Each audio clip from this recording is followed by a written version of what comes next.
Jonathan Lemire joins us now. Jonathan, it is amazing. Your piece made us go and look for the tape. And when you play them side by side, it's like he had 4 years and didn't have time between, I think he's named about 11 Fox shows that he watches regularly. He could have missed one day and come up with a new strategy for trying to defeat a new opponent. But he didn't. It's amazing. It is deja vu all over again, Nicole.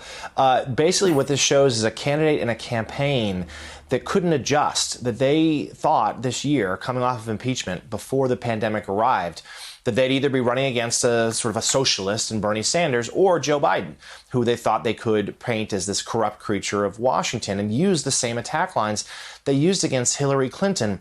But it hasn't worked for a couple of key reasons. First and foremost, none of these attacks have any sort of storyline or legs that seem to dominate the discourse like the pandemic. You know, as of March, it is basically the only thing that has been the sort of carried this election. This has not been a choice election. It's simply been a referendum on how the president has handled the pandemic that has killed well over 215,000 people. But secondly, he's facing a very different candidate. Joe Biden has far better likability numbers than Hillary Clinton ever did. And the same attacks alleging personal corruption or, inappropriate conduct just simply haven't carried anywhere near the weight that they did against Hillary Clinton. And part of that probably, it should be noted, because of sexism. You know, Jonathan, I had this conversation with a Trump advisor about this reptilian survival mode in the recesses of Donald Trump's skull.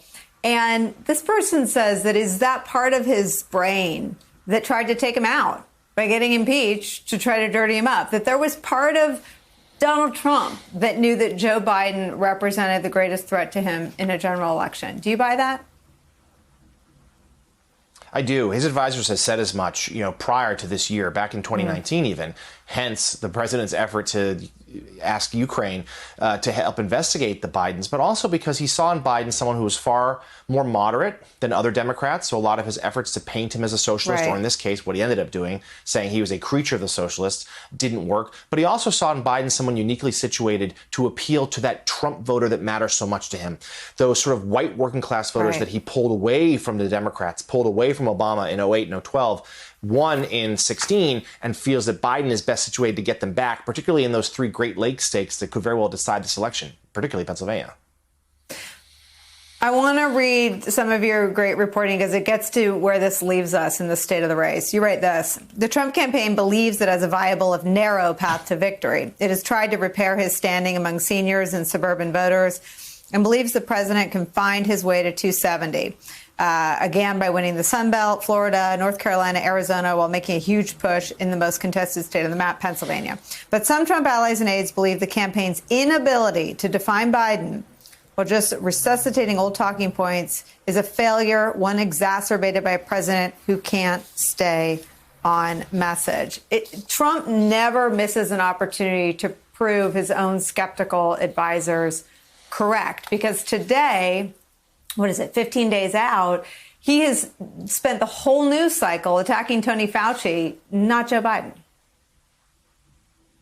Yeah, I was going to say the president, that story published this morning. The president's done a nice job today making it that much more appropriate where he has. This is the moment where he has spent the day attacking Anthony Fauci. He spent the day attacking the media. He hasn't been able to stay on message.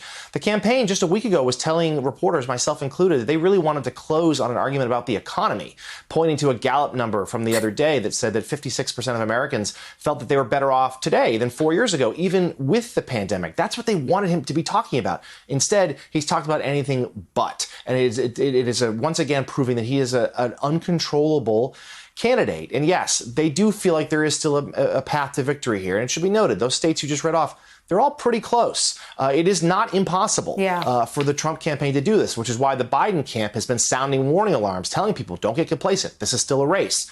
But it does go back to your further point. In order to do this, even if he has success in the Sun Belt, he's still got to beat Biden somewhere in the Great Lakes states. And likely, the map shows, Pennsylvania, which is Biden's home state and what Trump has feared all along, a state that he's going to have a very tough time keeping in his column this time around. Hey there, I'm Chris Hayes from MSNBC. Thanks for watching MSNBC on YouTube. If you want to keep up to date with the videos we're putting out, you can click subscribe just below me or click over on this list to see lots of other great videos.